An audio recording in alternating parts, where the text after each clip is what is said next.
Welcome back to the channel and welcome back to another quick pick prediction video. In this video, I'll be predicting the lightweight bout between Terrance Mckinney versus Ziam. And how this fight between Mckinney versus Ziam is, I think Ziam is a solid fighter. He has a length. He's a striker, but I think Mckinney's the full package. We haven't really seen too much of Ziam's grappling necessarily.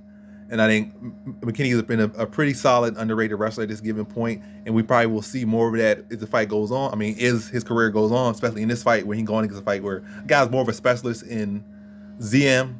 And a lot of people, another thing, to knock some people's confidence a little bit off of McKinney, still be confident in whatever the case may be, but don't be delusional with him.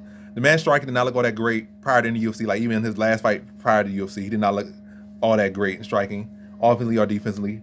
Look like very much like a raw talent, but he always had that power and explosion. And you look at the Matt Frevola victory he had over him. We just ran right through him, and that's the form of, he's riding that momentum off that fight.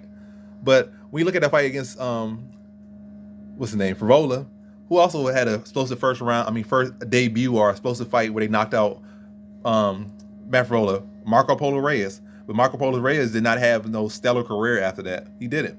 His career, like, he had a little bit of fights here and there, but ultimately he just flat out and just turned into easy money. So, yeah, you can't just say, oh, because that happened.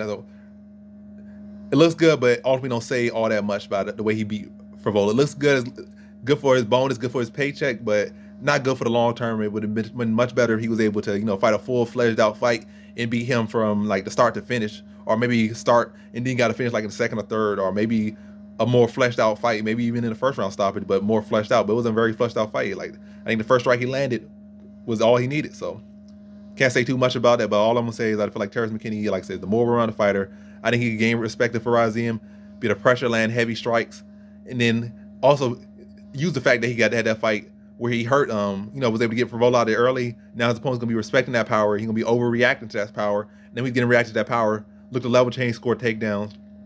And I think he grinds out Ziam to a decision, like mixing his wrestling. Competitive fight, but I think the wrestling's gonna make it pretty clear. And I see Terrance McKinney getting his hand raised. So in this fight, I got Terrance McKinney via decision.